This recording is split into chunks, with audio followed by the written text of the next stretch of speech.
Thanks for watching News 12 on your side.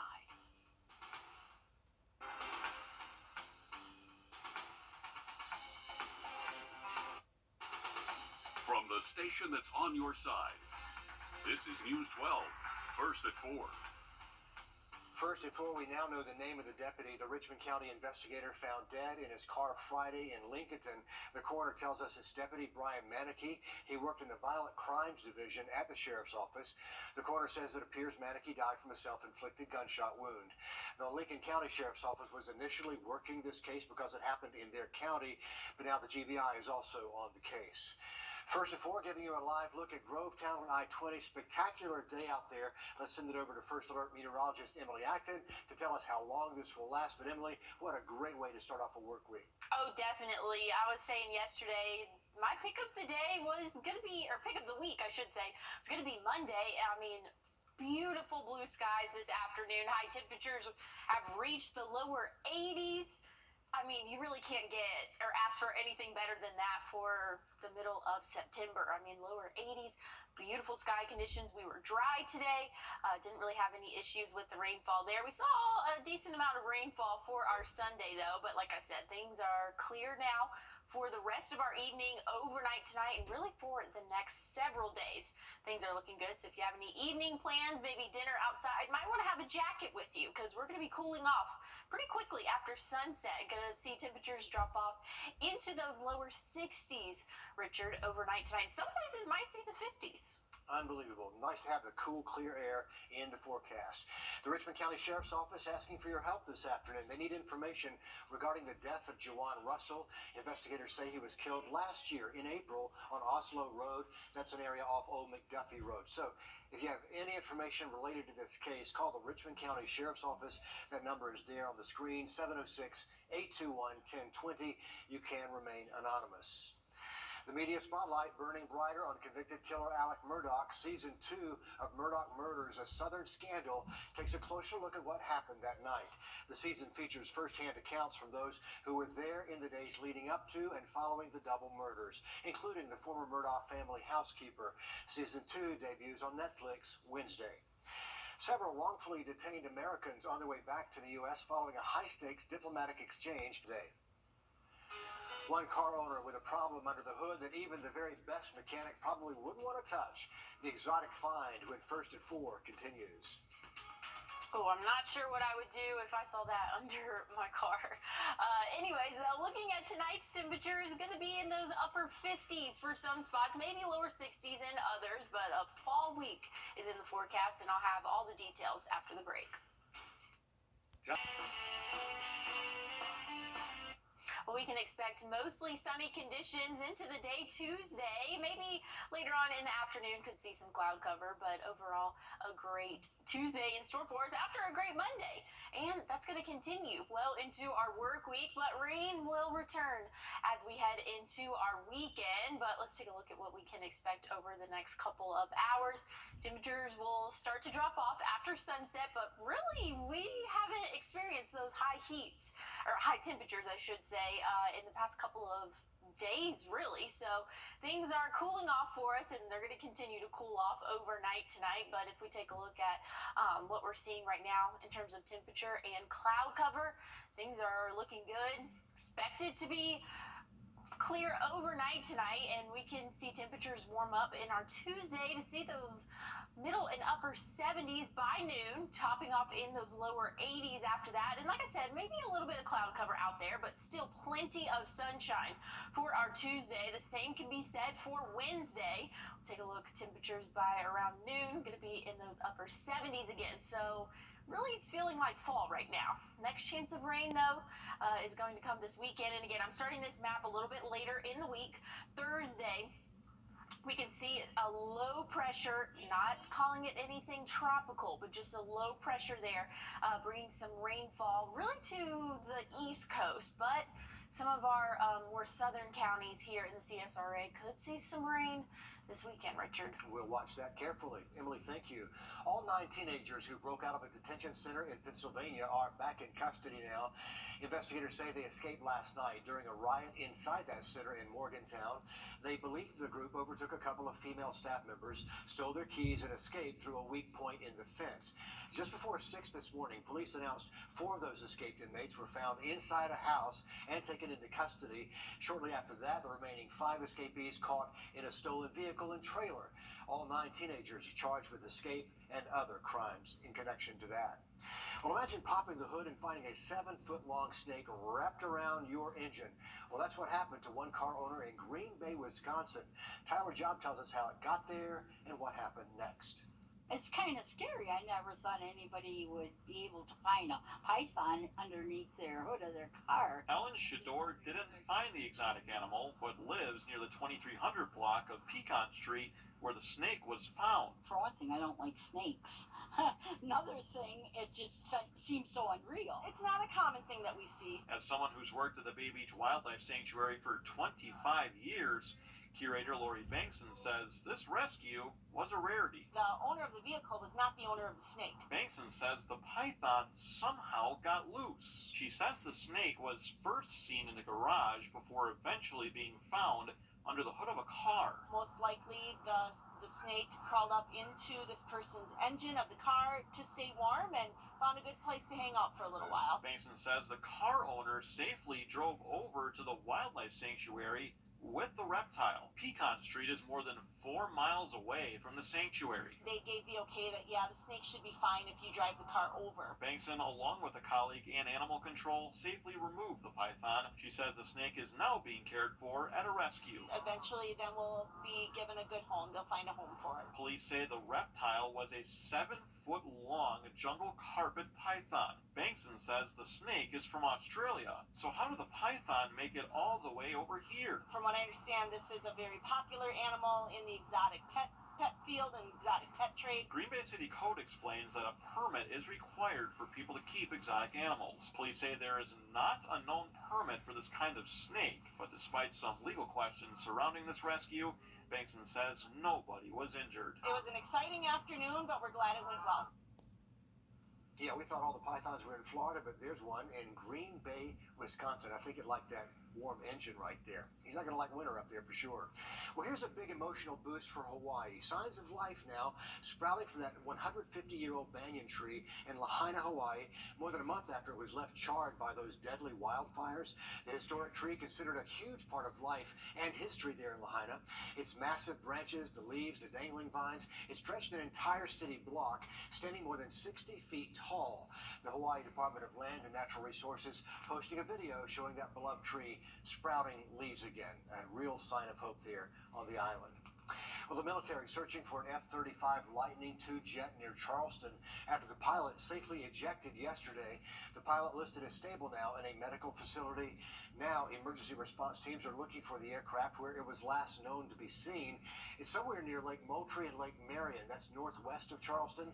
The Joint Base Charleston also asking for the public's help in spotting that downed plane. Virginia Congresswoman Jennifer Wexton announcing today she will finish out her term in Congress but will not seek re-election. The Democrat says it's because of health concerns. Wexton was diagnosed with Parkinson's a few months ago. She was elected back in 2018, flipping that congressional district from red to blue. That helped Democrats retake control of the House. Without her as an incumbent, it could be more competitive for Republicans this time around. September, Suicide Prevention Month, when First and Four returns a man who's sharing his story in hopes of saving others. Well, great conditions this evening will continue overnight tonight. We'll see lows in those upper 50s. Definitely a fall forecast for us, and I'll have more coming up after the break. When it's time 30.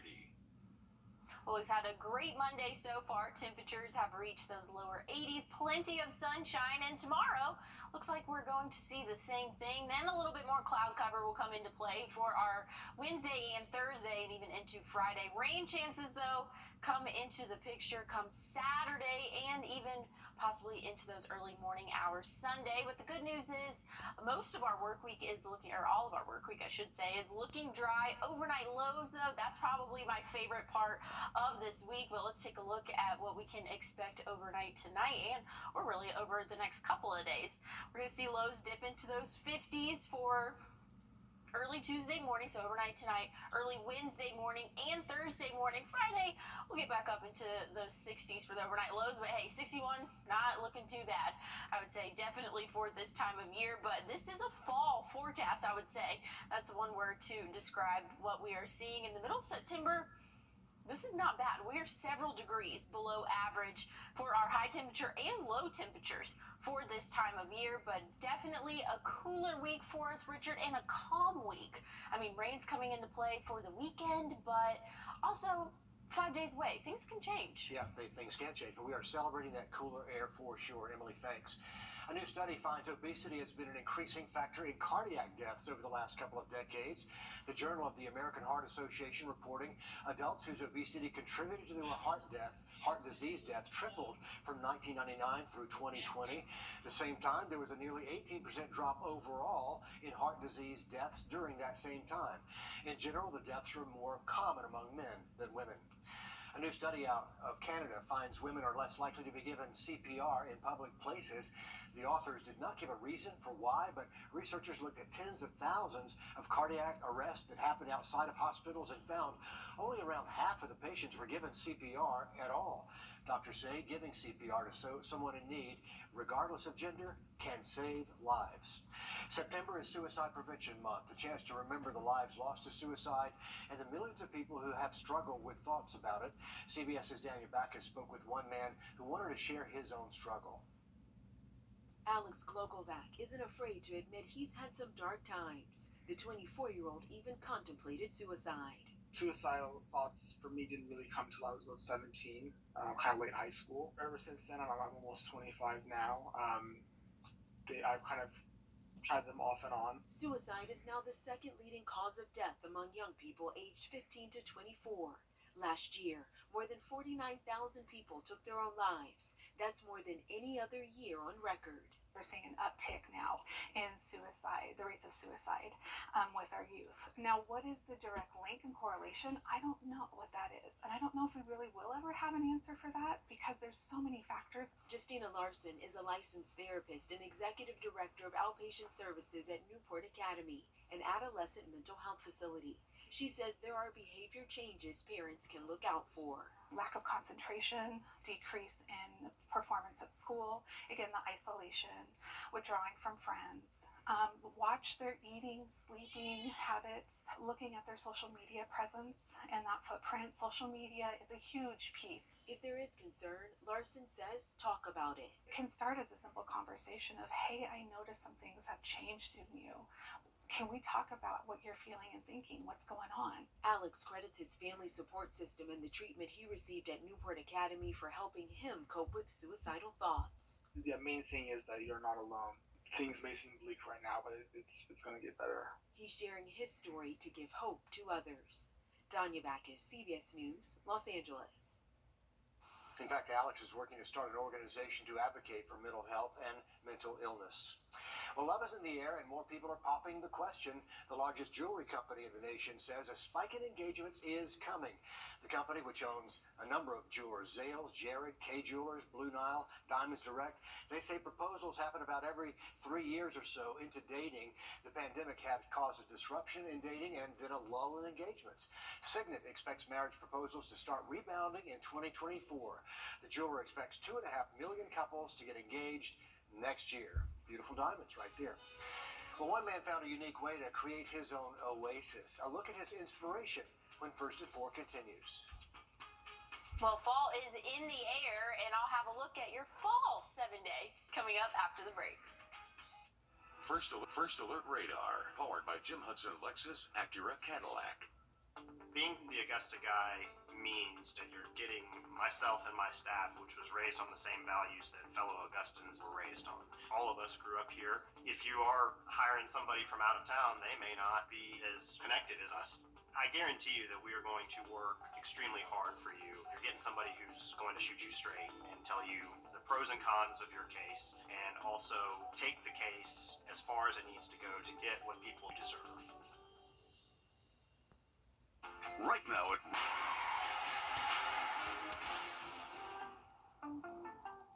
Well, we have been dry for our Monday, and that's going to continue into our evening. So if you have any outdoor plans, maybe some practices, or maybe even dinner plans outside, going to be a great night to do that. Temperatures right now are sitting in those lower 80s, and taking a look at, again, across the CSRA, we're in those lower 80s, right around 82 right now in Augusta, though. But like I said, plenty of sunshine for this evening. Sun will set right around 7:30, though, so our days are getting a little bit shorter there, but not too bad of a week setup for us, and that's going to continue into tomorrow. By 11 a.m. we'll be in those middle 70s, warming up into the lower 80s again, so almost a copy and paste what we saw today we can expect for our Tuesday.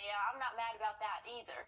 Definitely had a great day weather-wise today, and like I said, it's going to continue Tuesday, but even past that, once we get it well into our work week, I mean, temperatures will still be in those 80s, middle 80s, sometimes lower 80s, and that's a good 5 degrees below average for this time of year, Richard. So definitely feels like fall right now. Going to see some showers possible from a low pressure that's just off the East Coast, forming Friday and Saturday. So that might bring us some rainfall really for our more southern and eastern counties. Along the East Coast, we'll see some heavier rainfall there, but overall, not a bad 7-day. No, it looks great. Emily, thanks. You know, when it comes to our high school football coverage, who do you want to see featured on Under the Lights Week 5? Here's a look at our Game of the Week choices. We've got North Augusta versus Strom-Thurmond, Grovetown taking on Evans, Westside taking on Glen Hills, and Butler versus Laney. Scan that QR code on your screen right there, and you can vote. Help us make that decision. One man working to find peace and quiet did just that with 700,000 square meters of meadows and rolling hills not far from his hometown in Bosnia. Over 5 years, he dug out about a dozen ponds, surrounded by swirly walking paths, planted 100,000 bushes of lavender, 6 different shades of blue and purple, and also planted roses and different plants to create that layout right there. When you get up high and you look from above, looks just like that famous Starry Night painting by Vincent van Gogh. I'd love to see it in full bloom. Okay, we're getting set to release thousands of rubber ducks in the Augusta Canal for a good cause. The goal is saving local infants from SIDS and making sure the children have a safe place to sleep. The Family Y event will be at the Savannah Rapids Pavilion October 21st, 9 in the morning. You can scan this float code to adopt a duck to win prizes, or you can do that at Augusta Duck Dash, AugustaDuck-.com. When First at 4 continues, the United Auto Workers strike against the big 3 U.S. car makers now in a 4th day. We're going to let you know if there's been any progress when First at 4 continues, something that could affect the entire U.S. economy. We've got an eye on it right after the break here. You're watching First at 4. We're back after the short break.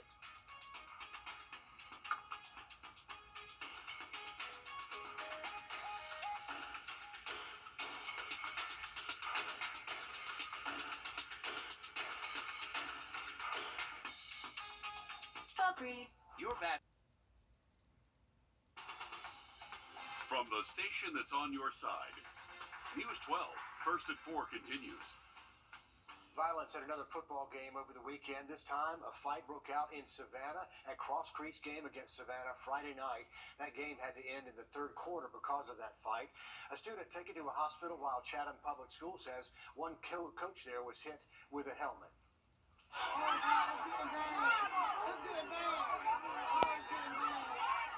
Cross Creek's head coach says a player from the opposing team started this fight. He says to his knowledge a helmet was not used as a weapon. Georgia's High School Athletic Association says they are investigating all this, but any student identified in the fight will face disciplinary action and in some cases consequences from the Richmond County School District. Coming up here live at 5, Cross Creek's head coach gives his breakdown of what happened there in Savannah Friday night. Getting a live look outside now at Augusta's medical districts as we check in with First Alert meteorologist Emily Acton. What a great way to start a work week. No complaints, Emily. Oh yeah, no complaints over here, Richard. And if you enjoyed today, I think you're going to enjoy this week. Even more specifically, tomorrow is going to be a copy and paste of what we saw today, but high temperatures have peaked for us around the 4 p.m. hour, so roughly 30 minutes ago, but we are seeing temperatures in those lower 80s for the highs, upper 70s in some spots, but overall a really mild day for us. Definitely a great day out there. If you have any evening plans, this great weather is going to continue. Not expecting any rainfall for us this evening or really for the next couple of days, but we'll stick to this evening. Things are going to be dry and really calm. Not expecting a whole lot of, in terms of higher heat or anything like that. Temperatures will start to cool down for us as we inch closer to sunset, and even after sunset we'll drop off into those 70s, lower 70s by 8 p.m. and then we'll bottom out in those upper 50s. Richard, it feels like fall, and tonight is one of our first of many nights in those 50s. Love it. Glad it's finally here. Well, United Auto Workers strike against the big three U.S. automakers in its fourth day now. There was some progress over the weekend, but the companies still have not matched the UAW's demand for a 20% wage increase, among other things. The UAW says the walkout could expand this week as negotiations continue. Ford, though, is blaming 600 new layoffs on the strike. The strike also having a trickle-down effect on other businesses, like one Michigan restaurant near one of those auto plants. It's going to be tight. And I think it'll affect my employees first. We'll have to cut back on hours so everybody can make it. Those workers who walked off the job are getting $500 a week in strike pay right now, but if the strike continues, it'll be several weeks before you can see any impact on the actual car lots around the nation. A federal court judge in Atlanta hearing arguments today from the attorney for Jeffrey Clark to move his charges in the Georgia election case to federal court. Clark is one of those 19 co-defendants, along with the former President Trump, accused by the Fulton County DA of trying to overturn the presidential election here. Clark is one of a handful of other defendants trying to move that case to federal court. Cold case detectives say they've solved the murder of a 9-year-old girl near Atlanta. The Cobb County District Attorney says the suspect who abducted, raped, and killed her back in 1972 later took his own life. That case went cold until more than 50 years later, when investigators say modern DNA testing finally helped solve it. We have confirmed that William B. Rose of Mapleton was responsible for the death of Debbie Lynn Randall. He was 24 years old at the time of the crime, and he committed suicide in 1974, just 2 years afterwards. Randall disappeared while walking back from a laundromat near her home. Thousands helped search for her, and police found the body 16 days later. An autopsy shows that she died from strangulation. Judgment in cases of impeachment shall not extend further than to removal from office. Augusta University hosting Constitutional Reading Day today. Several departments taking part in this event with faculty and students reading parts of the U.S. Constitution. Students say it was a great way to learn about the history of this country and this important document. It's exciting, and it's also refreshing, and it's honoring. It lets me know of how our foundation started, how America, the U.S. came to be. So it means a lot. All this to commemorate the signing of our Constitution, which took place September 17th, 1787 in Philadelphia. An alligator that's gone viral on social media for missing its top jaw now has a permanent and safe place to call home. We're going to take you there when First at 4 continues. And I've been talking about those 50s for the overnight low, so this is what we're expecting. Right around 58 average for overnight lows tonight, but I'll have a look at your fall forecast for this week after the break. Annual fall savings event. Well, we've had a sunny Monday. Temperatures topped off in those lower 80s. And if you like today, you should enjoy tomorrow, where it's really a copy and paste forecast of what we can expect. Plenty of sunshine, maybe a little bit more cloud cover for our Tuesday than what we saw today. But overall, temperatures will be in those lower 80s again. And that's really going to continue throughout our work week. Now, once we get into the weekend, could see some rain return, but we still have several days to go to enjoy this beautiful weather. Over the next 12 hours or so, we'll slowly but surely start to drop off temperature-wise, especially after sunset. We'll see temperatures drop into those lower 70s and then middle 60s, bottoming out, though, in those upper 50s for the overnight low. So if you are getting your kids ready or maybe thinking about school tomorrow, I know it's only 4 in the afternoon, but you can never be too early there. Definitely will want to have a jacket with you because it's that time of year. But tomorrow, you'll start off with a jacket. You'll definitely have to just carry it with you by the end of the day because by noon, we'll be in those upper 70s. We'll top off in those lower 80s for the afternoon highs. And then overnight, going to see a few clouds out there, but nothing too major. We'll drop off into those 60s again before we warm back up Wednesday. So really a pretty simple pattern for us until we get later on into the week and really into the weekend. I think this model might have just updated here, but this is a longer range. So I'm starting this on Thursday at 5 p.m. So we're possibly going to see a low pressure form just off the East Coast. And so that could bring us some rainfall throughout our weekend, but it might even clip into our Friday. But it's really looking like that heavier and more consistent rainfall is going to stay along the coast and for those coastal counties. But some of our more southern and eastern counties could still see some rainfall, Richard. But I'll keep you updated. I'll keep tracking this. There we go. Certainly worth watching. Emily, thanks. Police in Los Angeles County arresting a suspect in connection with the ambush and a murder of a California sheriff's deputy. Daniel Backus is in Palmdale, California with that story. Los Angeles County Sheriff's deputies have arrested a suspect in the ambush murder of Deputy Ryan Klinkenbroomer. The suspect has been identified as 29-year-old Kevin Gatiano Salazar of Palmdale. I feel extremely confident that we have the right person in custody. The 30-year-old deputy was killed in broad daylight while waiting at a red light. He was in a marked black and white right here in front of the station, and he was murdered, ambushed by a coward. Our deputy never even had a chance. Investigators confiscated a car they believe the suspect used. The shooting happened just outside the Palmdale Sheriff's Station. To show you how close, this is the Sheriff's Station, and just across the street is the intersection where the deputy was shot. Was he targeted? I'm assuming he was. But our intent is to find out. Klinkenbroomer died a short time later at a local hospital. Officers and first responders held an honor guard for the fallen deputy. The attack left residents in the area on edge. It's not just because he took our person's life, but it's just, we was a human, you know? I'm a human myself. Like I said, I'm a family man. I have kids. And we all have a job, and we all want to go home, no matter what you do in life. We all trying to make it home. A memorial for the slain deputy continues to grow outside the sheriff's station. Sheriff Robert Luna described Klinkenbroomer as an incredible young man who would give anything for the community he loved. Danya Backus, CBS News, Palmdale, California.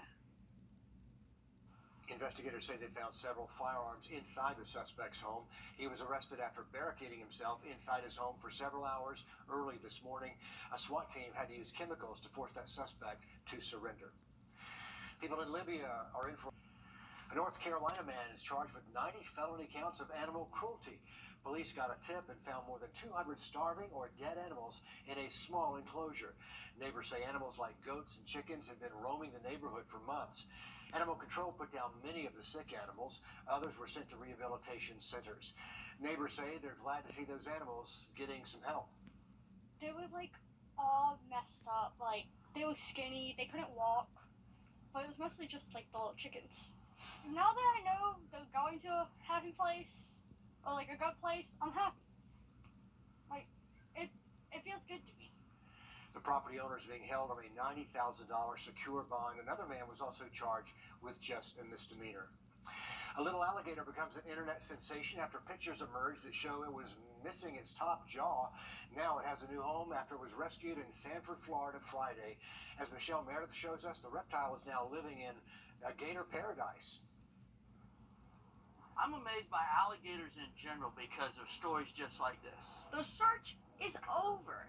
The little half-snout gator that's been an internet sensation was caught by a trapper on Friday and is now in its forever home, Gatorland. And how has she been since she's been here? Pretty good. We've moved her into her own little bungalow. So let's get up to speed. Earlier this month, The alligator was spotted near a lake in Sanford.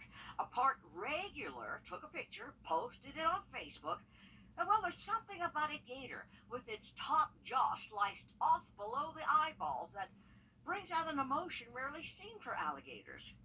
Compassion. She's pretty calm. As you can see, alligators have personalities, kind of like people. Some days is a good day, some days is a bad day. So here's what the folks with Gatorland have figured out. The gator is a she. Her snout probably got sliced off by a boat propeller, and most likely she's been living off things like frogs and snails. That wound that she has is healed over. So she has been able to feed herself without a top jaw for some time now. That's impressive. In the picture originally, she looked like she was pretty good in terms of her weight, feeding herself, but the folks here at Gatorland tell me that not really. See this loose skin? It shouldn't be there like that. So she needs to gain some weight. So how will they feed her? Well, with bite-sized pieces of chicken, fish, steak that she'll throw back in her throat. I mean, she's getting a lot of attention right now, and I hope it doesn't go to her head. Become a little diva, but right now she's being very good, very down to earth, very humble at this point. And continues to captivate social media. Gatorland wants folks to help name her. Some of the most notable suggestions: Jaws, Flapjack, Gumdrop. But the most heartfelt is the name Hope, because that is what this little gator has given us. Again, just remarkable that she survived this long, but we're glad she has a new home there in Florida. You know, some families have to make ends meet with only one person working in the family. If that's you, we have some tips today on ways to stretch that dollar when First at 4 returns. Hello, law firm.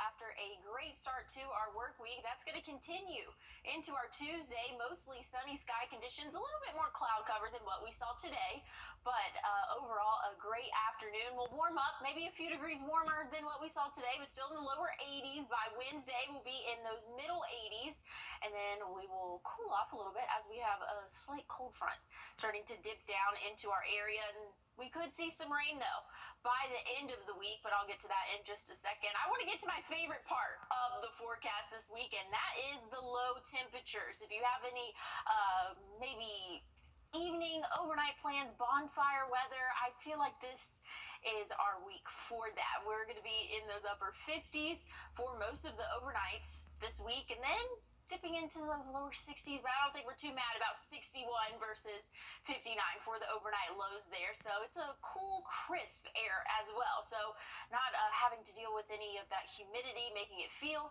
a little bit warmer than that. This is definitely some drier air for us. So looking forward to that. But again, once we get into Friday, small chance of rain on Friday. I just kind of want to mention it, not necessarily put it on the 7-day, but we could see a low pressure form off the East Coast, and so that could bring some rainfall for really our more southern and eastern counties than for our Saturday and Sunday. But again, along the East Coast, that's when they're going to see the more heavier long-filled rainfall, or long-term rainfall, I should say, throughout the weekend. But we should, some of our southern counties, Richard, could see rain, but overall, a really good 7-day for us. And hey, Saturday's the start of officially the start of fall, and this is a fall 7-day, I would say. The calendar says fall arrives on Saturday. You know, after the July and August we had, we're loving this cooler, drier air. It is so nice outside today.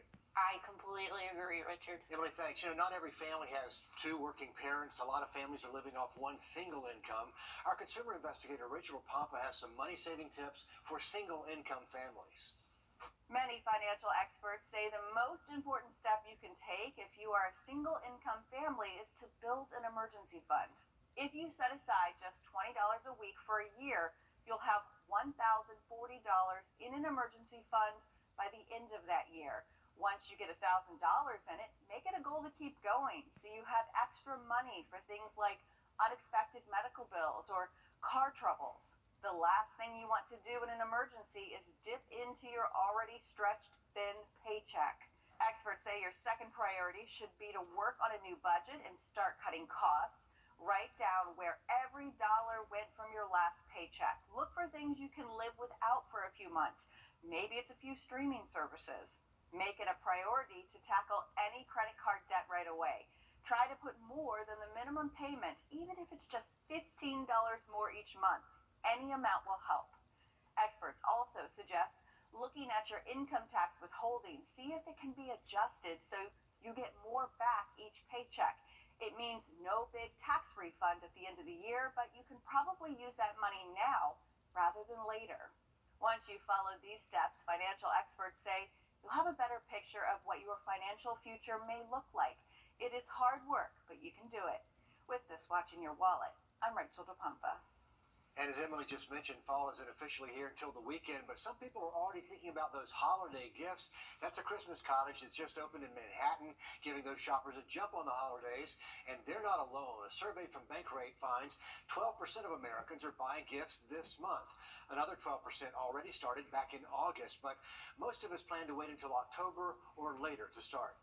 Unless there's something specific that I'm trying to get, and then I just might just keep an eye out for it. It's September. A little early to start thinking about holiday shopping. A lot early. Yeah, I kind of agree with her. By the numbers right now, 33% of it expect inflation to influence their shopping. 23% anticipate a strain on their budget this year. 13% feel some pressure to spend more than they're comfortable with. Don't do that. Try to avoid that pressure. Emily. Well, it's a little bit cooler out there, but I wouldn't say it's time to start thinking about the holidays just yet. But we'll see lows in those upper 50s tonight, and I'll have another look at your forecast after the break. Instead of Christmas trees, let's talk about cheeseburgers. If you needed a reason to order one, well, today is your day. Details on a special holiday when First at 4 continues.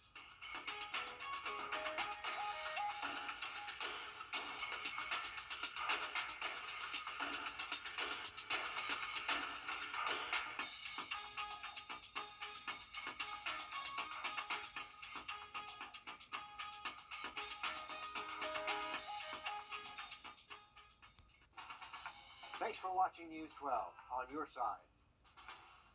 This right here is. Thanks for watching News 12 on your side. This right here is. Call the number on your screen.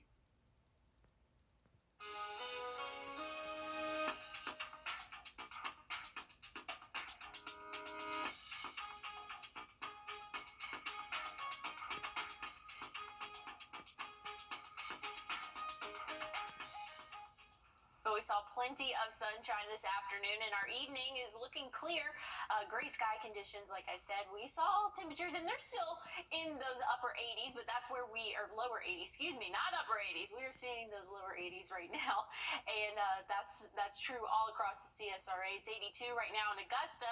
Still seeing plenty of sunshine. The sun will set in a couple hours, right around that 7:30 mark, but still have a great evening in store for us. And if you like today, you should like tomorrow. Really going to be a copy and paste there. We'll warm up into those middle 70s by 11 a.m., but still plenty of sunshine. A little bit of cloud cover will come into play for around later on in the afternoon. Going to warm up, though, into those 80s. Really can't complain there. Still going to see that sun throughout the greater part of the day and really throughout the greater part of the week. It's not officially fall yet, but we're having those fall-like temperatures, actually a few degrees below average of what we see this time of year.